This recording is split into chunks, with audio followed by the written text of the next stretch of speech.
లేదని చూచే వీక్షణం తానే బ్రహ్మమని బ్రహ్మమే తానని తెలిసే ఆ క్షణం అణువునణువునా వాడే నిండెరా జ్ఞానం జ్ఞేయం అంతా తానురా సత్యం తెలిపిన నాదమే వేదం సత్యం తెలిసిన జీవుడే బ్రహ్మం సత్యం తెలిపిన నాదమే వేదం సత్యం తెలిసిన జీవుడే బ్రహ్మం ఆర్ష సూఫీ వేదాంత సారం ఆర్ష సూఫీ వేదాంత సారం విన్నా కన్నా కరమునందున మలకం బ్రహ్మైక్యం ప్రజ్ఞానం బ్రహ్మా ప్రజ్ఞానం బ్రహ్మా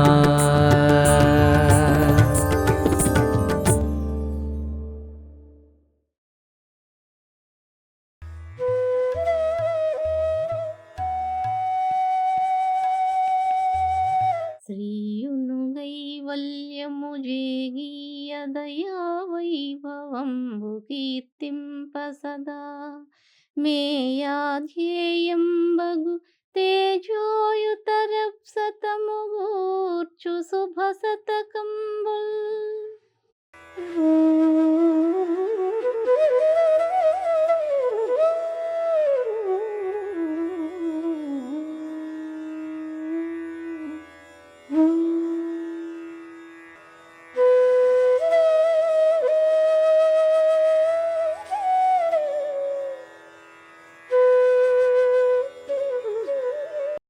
ఓం శ్రీ సద్గురుభ్యో నమః.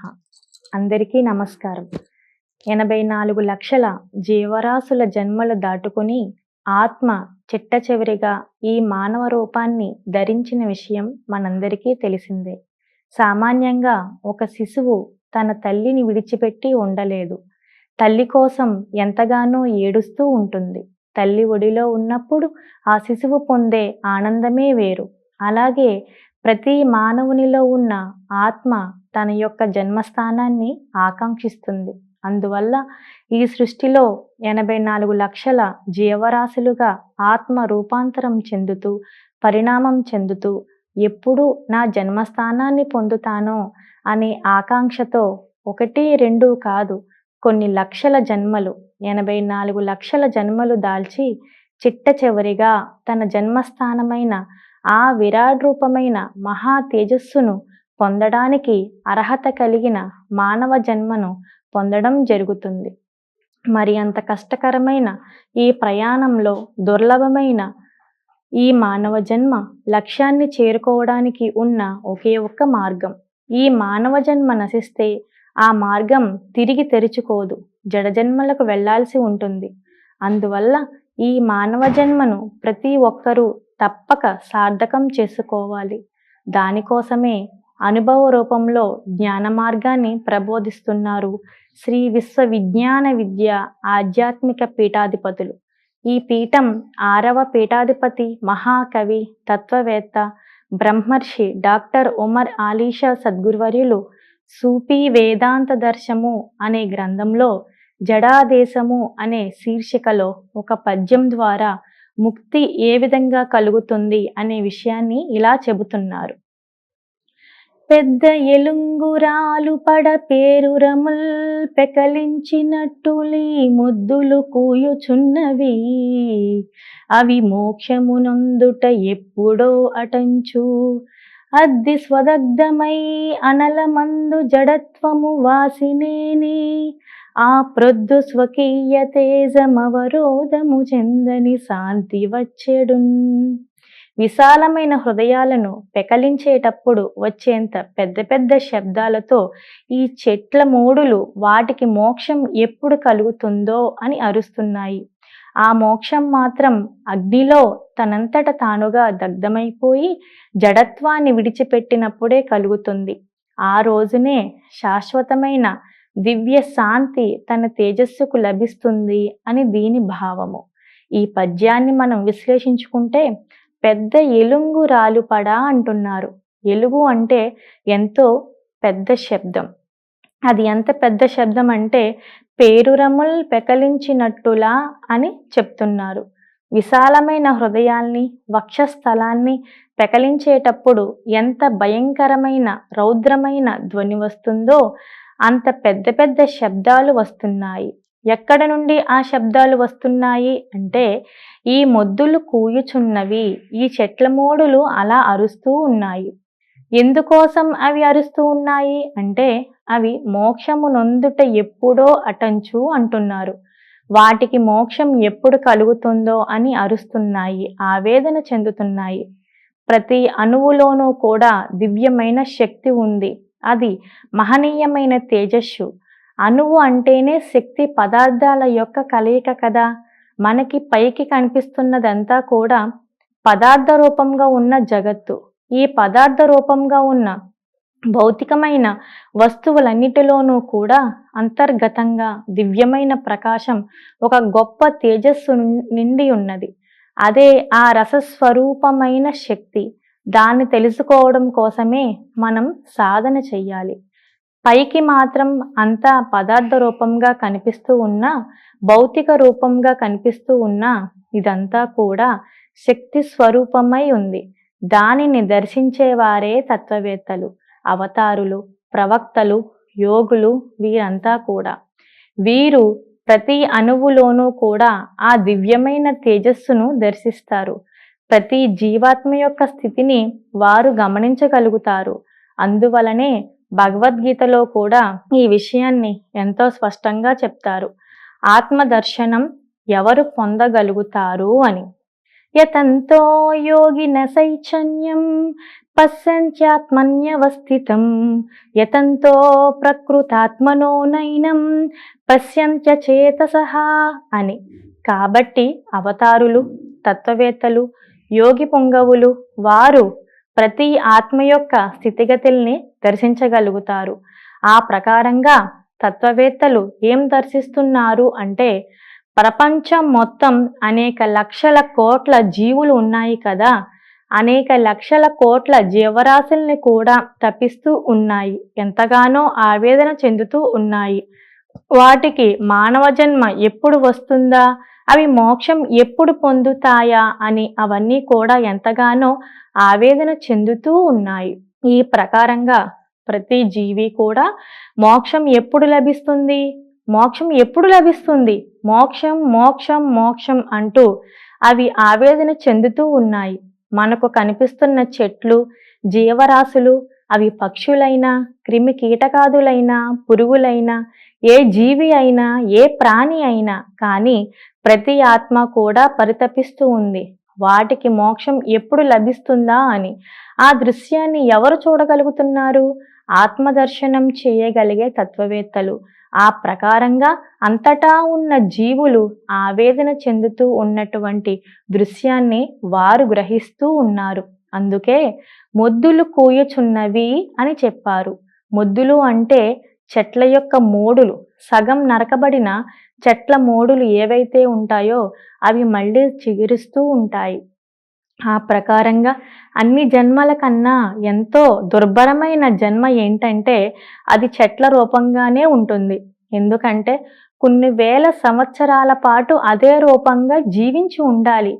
ఆ ప్రకారంగా నరికివేయబడిన చెట్ల మోడులు తమకి ఆ జన్మ తర్వాత జన్మ ఎప్పుడు కలుగుతుంది, ఆ తరువాత ఇంకా మోక్షం ఎప్పుడు లభిస్తుందని అవి కూడా ఆవేదన చెందుతూ ఉన్నాయి. అందువల్ల ఇక్కడ చెట్ల మోడులు అని చెప్పినట్లుగా ఒక రకంగా అర్థం చేసుకుంటే ఇంకొక భావాన్ని మనం ఇక్కడ ఎలా గమనించవచ్చు?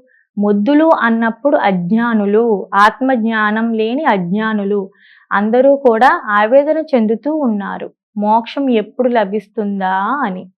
మరి ఆ ఆవేదనకు సమాధానమే అద్ది స్వదగ్ధమై అనల మందు జడత్వము వాసినేని అని చెప్తూ ఉన్నారు. ఆ మోక్షం మాత్రం ఎప్పుడు కలుగుతుంది అంటే అగ్నిలో తనంతట తానుగా దగ్ధమైపోయినప్పుడు కలుగుతుంది. ఇక్కడ కూడా రెండు రకాల భావాల్ని మనం గమనించవచ్చు. ఆ చెట్ల మోడులు కూడా దహింపబడినట్లు అయితే మళ్ళీ అవి చిగురించవు. ఆ ప్రకారంగా ఇంకొక జన్మ లభిస్తుంది. అలాగే జీవిగా ఒక మానవ వ్యక్తిత్వంగా ఒక అజ్ఞాని స్వరూపంగా ఉన్న వ్యక్తికి అన్వయించుకున్నప్పుడు జ్ఞానాగ్నిలో సాధన ద్వారా తాను దహింపబడినప్పుడు అంటే తన యొక్క కర్మల్ని అన్నిటినీ కూడా ప్రక్షాళన చేసుకుని తన మనసుని ఎంతో పవిత్రంగా మార్చుకుని జ్ఞాన స్వరూపమైన అగ్ని తేజస్సును తాను పొందగలిగినట్లయితే తాను పవిత్ర స్వరూపిగా మారి ఆ జడత్వాన్ని తొలగించుకోగలుగుతాడు. అందువల్ల జడత్వము వాసినేని ఆ ప్రకారంగా జడత్వాన్ని విడిచిపెట్టినప్పుడు మాత్రమే మోక్షం కలుగుతుంది. ఆ ప్రొద్దు స్వకీయ తేజము అవరోధము చెందని శాంతి వచ్చేడున్ అంటున్నారు అని చెబుతున్నారు. ఆ రోజునే శాశ్వతమైన దివ్యశాంతి తన తేజస్సుకు లభిస్తుంది. ఆ ప్రొద్దు అన్నప్పుడు ఆ రోజు ఏ రోజు అంటే ఎప్పుడైతే తాను జ్ఞానాగ్నిలో ఆత్మను ప్రక్షాళితం చేసుకొని కర్మ వాసనలన్నిటినీ కూడా తొలగించుకొని జడత్వాన్ని విడిచిపెట్టి పవిత్రమైన స్వరూపిగా మారగలుగుతాడో ఆ రోజు ఆ క్షణం అప్పుడు గాని నిరంతరమైన సచ్చిదానంద స్వరూపమైన ఆనందంతో కూడుకున్న ప్రశాంతత అప్పటికి గాని లభించదు. కాబట్టి జడత్వాన్ని విడిచిపెట్టి తాను ఎరుక పొందినట్లయితేనే అమృత తత్వ స్వరూపమైన దివ్యమైన ప్రశాంతత సాధించగలడు. ఆ విధంగా ఆత్మ జ్ఞాన స్వరూపిగా పరిణామం చెందగలిగినప్పుడు మాత్రమే తన జన్మ సార్థకం అవుతుంది. ఈ పద్యం ద్వారా మనం ఏం తెలుసుకోవచ్చు అంటే ప్రతి జీవి కూడా మోక్షం ఎప్పుడు కలుగుతుందా అని ఎంతగానో ఆవేదన చెందుతూ ఉంది. ఆ ఆవేదన చెందుతూ ఉన్న జీవికి జడత్వం నశించినట్లయితే జ్ఞాన తేజస్వరూపమైన అగ్నిలో తన యొక్క కల్మషాలన్నీ ప్రక్షాళన అయితేనే తనకు దివ్యమైన ప్రశాంతత లభిస్తుంది. దానికోసం మనమంతా కూడా సాధన చెయ్యాలి. జన్మ సార్థకతకు ప్రయత్నించాలి. అందరికీ నమస్కారం. ఓం శ్రీ సద్గురుభ్యో నమః.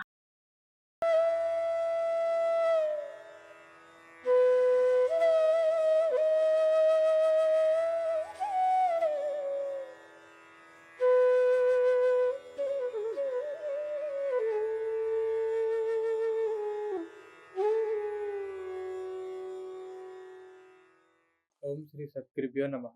అందరికీ నమస్కారం. మనమంతా మన జీవితంలో ఎన్నో సందర్భాల్లో ఎన్నో అంశాలను ఎదుర్కొంటూ ఉంటాం. ప్రతిరోజు మనకు సుఖం కలగాలని, సంతోషంగా మనం జీవించాలని, తృప్తి, ప్రశాంతత మనకు ఉండాలని కోరుకుంటూ ఉంటాం. కానీ వాటికి వ్యతిరేకమైన అంశాలే మనకు ఎదురవుతూ ఉంటాయి. మనం కోరుకునేది ఒకటైతే మనకు లభించేది ఇంకొకటి ఉంటుంది.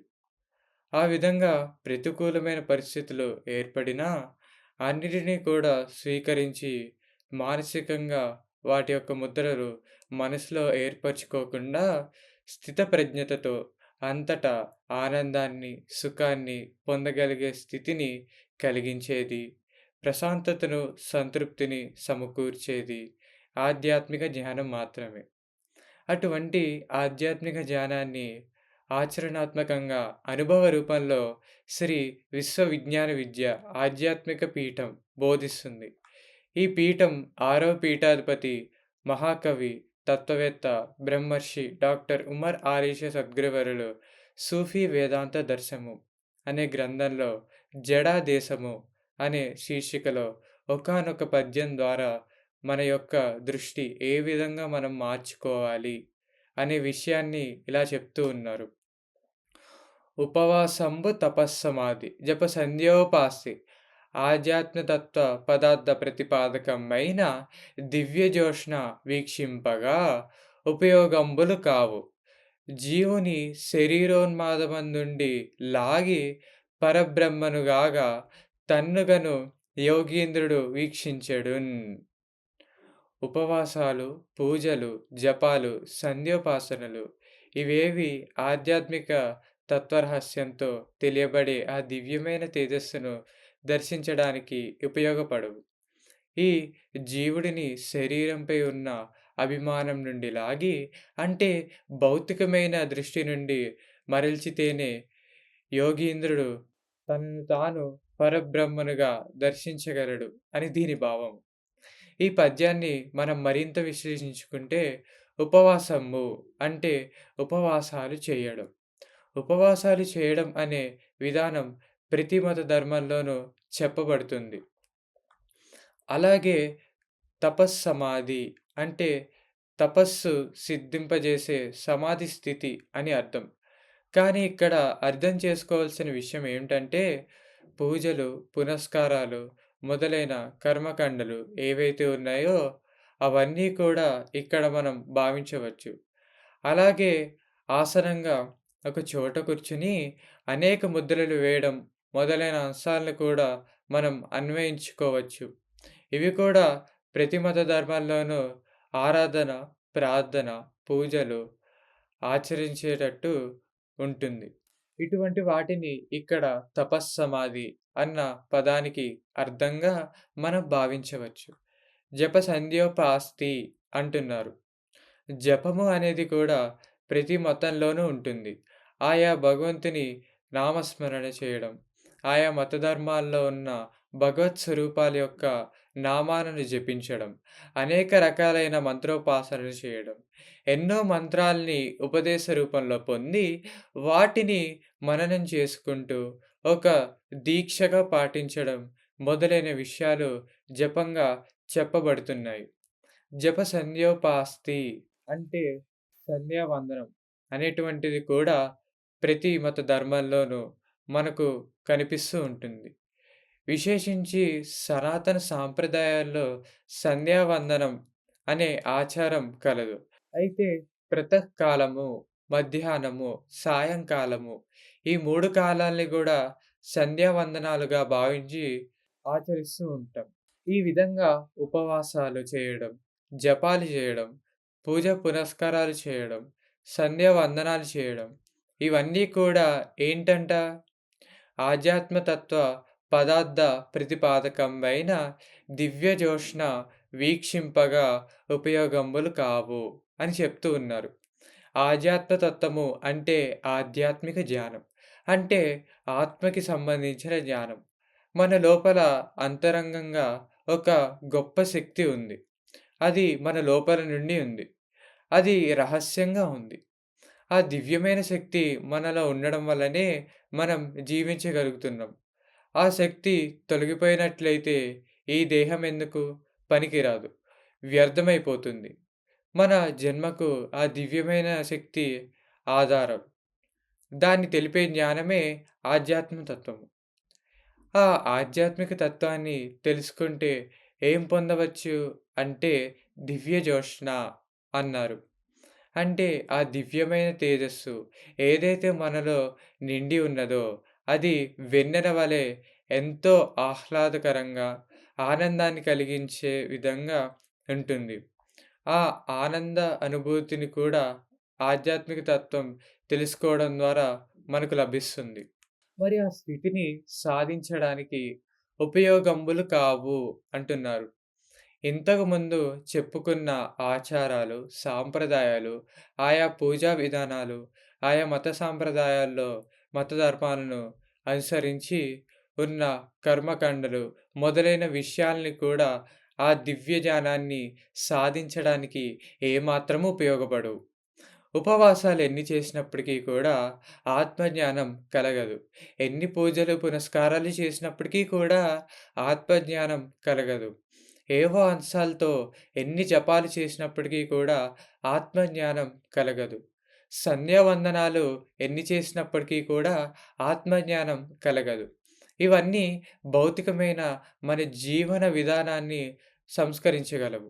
కానీ అభౌతికమైన ఆత్మజ్ఞానం కలిగించలేవు. అందువల్ల మనమంతా ఏం చేయాలి అని ప్రశ్నించుకుంటే జీవుని శరీరోన్మాదమందుండి లాగి పరబ్రహ్మనుగాగా తన్నుగను యోగీంద్రుడు వీక్షించెడున్ అని చెప్తున్నారు. ఏం చేయాలంట?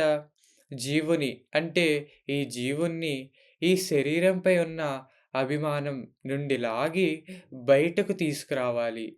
అంటే మన దృష్టి ముందుగా మార్చుకోవాలి. మనమంతా కూడా ఈ విషయాన్ని ఎందుకు చేస్తున్నాము? ఎన్ని భౌతికమైన విషయాలను ఆశించి మనం చేస్తున్నాం? ఈ లోకంలో ఎన్నో భౌతికమైన విషయాలను ఆశించి మనం చేస్తూ ఉన్నాం. ఈ లోకంలో సంపదలు మనకు రావాలని కోరుకుంటూ, సుఖంగా జీవించడం కోసం అవన్నీ చేస్తూ ఉన్నాం. సుఖం ఎప్పుడు కలుగుతుంది అంటే, అన్ని రకాల సౌకర్యాలు ఉన్నప్పుడు, మనకు ఎటువంటి ఇబ్బందులు రానప్పుడు, అప్పుడు ఏ విధమైన కష్టాలు, ఆపదలు, సమస్యలు ఎదుర్కోవాల్సిన అవసరం లేనప్పుడు, మనం సుఖంగా ఉంటాము అని మన మనసు చెప్తూ ఉంటుంది. మన మనసు ఆ విధంగా సుఖం గురించి భావిస్తూ ఉంటుంది. ఆ విధంగా సుఖం కావాలి అని ఆవేదన చెందుతూ ఉంటుంది. అలజడి చెందుతూ ఉంటుంది. దీనివల్ల శారీరక సుఖాలపైనే మన దృష్టి ఏర్పడుతూ ఉంటుంది. కానీ కొద్ది కాలం పాటు మాత్రమే ఈ శారీరక సుఖాలు ఉంటాయి. అందుచేత ఆధ్యాత్మిక జ్ఞానశక్తిని పెంచుకుంటూ ఈ దేహాభిమానం యొక్క స్థాయిని తగ్గించుకోవాలి. ఈ విధంగా జీవుడిని భౌతిక దృష్టి నుండి మరల్చాలి. భౌతికమైన విషయాల వైపు చూస్తున్న మన దృష్టిని మనం మార్చుకోవాలి. అప్పుడేమవుతుంది? అలా మారిస్తే తాను యోగీంద్రుడు కాగలడు. అందుకనే తరువాత ఇలా చెప్తూ ఉన్నారు. పరబ్రహ్మనుగాగా తన్నుగను యోగీంద్రుడు వీక్షించెడున్ అని. మన లోపల ఉన్న ఆ రహస్య స్వరూపమైన తేజస్సుని దర్శించాలంటే ఏం చేయాలి? ముందుగా మన దృష్టిని అంతర్దృష్టిగా మార్చుకోవాలి. అంటే తన లోపల ఏముంది అని తాను విమర్శించుకొని, తన యొక్క దృష్టిని అంతర్గతంగా మార్చుకోవాలి. అప్పుడేమవుతుంది? తనను తాను పరబ్రహ్మ స్వరూపంగా దర్శించగలుగుతాడు. యోగీంద్రుడై అంటే యోగి స్వరూపంగా తాను మారి, తన యొక్క సాధన శక్తితో తన లోపల ఉన్న కల్మషాలు, మనస్సులో ఉన్న ఆయా కర్మవాసనలను అన్నిటినీ కూడా తొలగించుకొని 84 లక్షల జడజన్మల నుండి వస్తున్న ఆ మలినాల్ని అన్నిటినీ కూడా నిర్మూలించుకొని, తాను తన యొక్క నిజతత్వాన్ని పొందగలిగే అవకాశం ఏర్పడుతుంది. అటువంటి జడతత్వాన్ని సాధన శక్తితో, ఆధ్యాత్మిక తత్వజ్ఞాన శక్తితో మనం తొలగించుకోగలిగినప్పుడు, ఆ మలినాలన్నీ కూడా నిర్మూలమై మనసు ఎంత పవిత్రంగా మారుతుంది. పవిత్రమైన ఆ మనసులో జ్ఞానం ఉదయిస్తుంది. అప్పుడు ఆ మనసు ఒక శుద్ధ స్ఫటిక రూపంలో ఎంతో గొప్పగా ప్రకాశిస్తుంది. ఆ ఆత్మజ్ఞాన తేజస్సును తాను దర్శించి ఈశ్వర పరిణామంతో తన జన్మను సార్థక్య రూపంలో తరింపచేసుకునే అవకాశం కలుగుతుంది. ఈ పద్యం ద్వారా మనం ఏం తెలుసుకోవచ్చు అంటే, స్వార్థాభిలాషతో, భౌతికమైన విషయాల పట్ల ఆసక్తితో, ఎన్నో కోరికలతో చేస్తూ ఉన్న ఉపవాసాలు, పూజలు, జపాలు, సంధ్యావందనాలు మొదలైనవి ఏవి కూడా ఆత్మజ్ఞానాన్ని కలిగించలేవు. మన లోపల ఉన్న దివ్య తేజస్సును దర్శించుకోవాలంటే జడతత్వాన్ని విడిచిపెట్టి భౌతికమైన దృష్టిని అంతర్దృష్టిగా మార్చుకొని సాధన చేసి మన లోపల ఉన్న కల్మషాల్ని తొలగించుకొని యోగిగా మారి మన యొక్క ఆత్మతత్వమే పరబ్రహ్మ స్వరూపంగా ఉన్న జ్ఞానాన్ని అనుభవ రూపంలో పొంది ఈశ్వర పరిణామంతో తరించుకునే విధానంగా ఉండాలి. దానికోసం మనమంతా సాధన చేద్దాం. అందరికీ నమస్కారం. ఓం శ్రీ సద్గురుభ్యో నమః. ఈనాటి ఈ సదస్సును శ్రీ విశ్వ విజ్ఞాన విద్య ఆధ్యాత్మిక పీఠ చతుర్థ పీఠాధిపతి శ్రీ కహెన్షావలి సద్గురువర్యుల వారి దివ్య ఆశీస్సులతో నిర్వహించుకున్నాము. వారికి ఇవే మా నమస్సుమాంజలులు.